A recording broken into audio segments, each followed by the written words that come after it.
Gastric సమస్యలతో బాధపడుతున్నారా? అయితే సంప్రదించండి హోమియో కేర్ ఇంటర్నేషనల్. నమస్తే, వెల్కమ్ టు సుమన్ టీవీ. నేను మీ సుమన్ టీవీ ఉషా.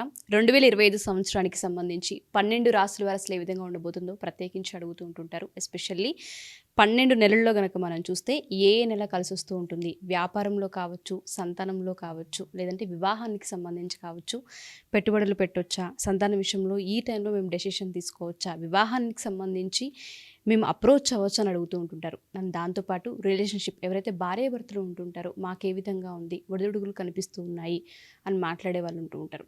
సో సంవత్సరాంతం ఏ విధంగా ఉండబోతుంది, ఏ విషయాలలో జాగ్రత్తలు వహించాలి, పెట్టుబడులు ఏ నెలలో పెడితే కలిసి వచ్చే అంశాలు ఉన్నాయి అన్న విషయాలపైన మనతో పాటు జంధ్యాల లతా గారు ఉన్నారు. ఆవిడని అడిగి తెలుసుకుందాం. నమస్తే లతా గారు. నమస్తే అమ్మా. కన్యా రాశి వారికి కనుక మనం చూసుకుంటే 2025 సంవత్సరాంతం అసలు ఏ విధంగా ఉండబోతుంది అంటారు? ప్రత్యేకించి ఈ రాశి వారు ఏ నెలల్లో జాగ్రత్తలు వహించాలి అంటారు? ఈ రాశి వారికి ఏంటంటే 2 విషయాలతో వీళ్ళు ఎక్కువ ఇబ్బంది పడుతుంటారు. ఒకటి ప్రొఫెషన్, 2 ఆర్థికపరమైన విషయాలు. అంటే ముందర తీసుకున్న రుణాలను తీర్చాలి అని ఎంత గట్టిగా వీళ్ళు ప్రయత్నం చేస్తూ ఉంటారో అది చాలా గట్టి ప్రయత్నంతో వాళ్ళు పూర్తి చేయగలుగుతుంటారు. ఈజీగా రావట్లేదు. అందుకని ఏంటంటే ఒక రకంగా చెప్పాలంటే కొంత అడ్జస్ట్మెంట్స్ చేసే అవకాశాలు ఎక్కువగా ఉన్నాయి. అంటే ఒక దగ్గర లోన్ తీసుకొని దాన్ని మళ్ళీ ఇంకొకరి దగ్గర తీసుకొని దాన్ని అడ్జస్ట్ చేస్తూ వస్తారు. అందుకని ఈ రాశివారు ముఖ్యంగా ఇలాంటి అడ్జస్ట్మెంట్స్ మానేయాలి.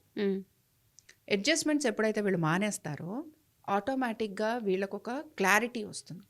లేకపోతే ప్రతి చోట కూడా వీళ్ళకి అప్పు అనేది కనపడుతూ ఉంటుంది.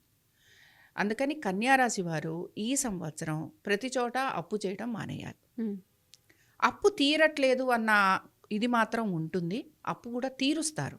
కానీ ఈ అప్పు తీర్చే సమయం ఏమిటి అని అంటే ఆల్మోస్ట్ వీళ్ళకి అక్టోబర్, నవంబర్ రావాలి. వస్తే తప్ప ఎంతో అప్పు తీర్చే అవకాశం వీళ్ళకి రాదు. ఆర్థికంగా అనుకూలత ఉంటుందా అంటే అప్పులు చేసామంటే ఆర్థికంగా అనుకూలత ఉంది. కానీ మేము సంపాదించుకుంటామా అంటే సంపాదించుకునే యోగం కూడా ఈ రాశి వారిలో కనపడుతోంది. ఉద్యోగాలు మారాలి అనే ప్రయత్నం చేస్తున్న వారికంటే కూడా ఉన్న ఉద్యోగంలో మేము కంఫర్టబుల్గా ముందుకు వెళ్ళిపోతాము అనే ఆలోచన ఎక్కువగా చేస్తూ ఉంటారు.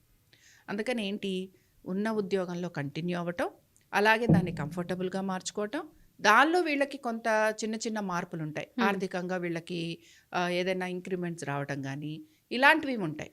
కాబట్టి ఇది వీళ్ళకి బాగుంటుంది.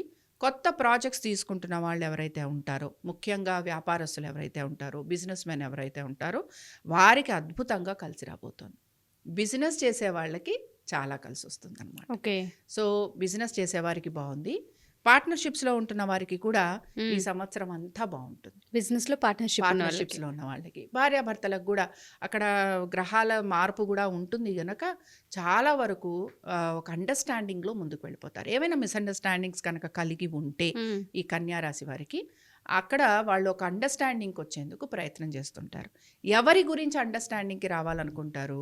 వారి యొక్క సంతానం గురించి అండర్స్టాండింగ్కి రావాలనుకుంటారు. ఇప్పుడు భార్యాభర్తల మధ్యన ఏమైనా మనస్పర్ధలు వచ్చాయి, వాళ్ళు తలా దిక్కున ఉన్నారనుకుందాం. ఈ సంవత్సరంలో పిల్లల గురించి వాళ్ళు ఒక డెసిషన్ తీసుకొని కాంప్రమైజ్ అయ్యి కలిసేందుకు ప్రయత్నం చేస్తారు. కాబట్టి ఇది కూడా ఒక రకంగా మనం మంచిగానే పాజిటివ్గానే చూడాలి.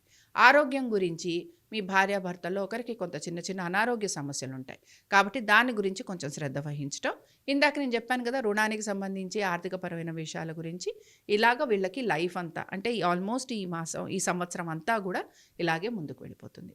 ఓకే. సో ఓవరాల్గా కన్యారాశి వారికి అయితే చాలా వరకు బాగుందని మనం చెప్పుకోవచ్చు. బాగుంది అని అంటే ఈ ఆర్థికపరమైన విషయాలలో తీసుకుంటున్న డెసిషన్స్ చాలా జాగ్రత్తగా తీసుకోవాలి. ఎందుకంటే రుణాలు తీర్చే క్రమంలో మనం అధికమైన రుణాలు తీసుకునే అవకాశం ఉంది కనుక, అంటే ఒక రుణం తీర్చడం కోసం ఇంకొక చోటికి వెళ్ళి మళ్ళీ ఇంకొక లోన్ తీసుకుంటాం. ఈ లోన్ క్లియర్ చేస్తాం, కానీ ఆ లోన్ ఉంటుంది కదా, ఆ విధంగా వీళ్ళు దాన్ని క్లియర్ చేసేందుకు ప్రయత్నం చేస్తుంటారు. సో అందుకని అలాంటివి చెయ్యకుండా వేరేగా కొత్తగా లోన్స్ తీసుకోకుండా గనక వీళ్ళు ఉండగలిగితే వీళ్ళకి కొంత అనుకూలత ఉంటుంది. సంతానానికి కూడా చక్కటి అభివృద్ధి కనపడుతుంది. బట్ ఇది ఎప్పటి నుంచి ఉంటుందంటే almost December, October, November, December ఆ టైం నుంచి బాగుంటుంది. అందుకని వీరి సంతానం ఎలా ఉంటుంది, లేకపోతే స్కూళ్ళకి వెళ్ళే పిల్లలు ఉంటారు, కాలేజీలకు వెళ్ళే పిల్లలు ఉంటారు, ఇలాంటి వాళ్ళందరికీ కూడా ఈ పీరియడ్ చాలా వరకు అనుకూలంగా ఉంటుంది. Thank you ma'am. Thank you so much. నమస్తే.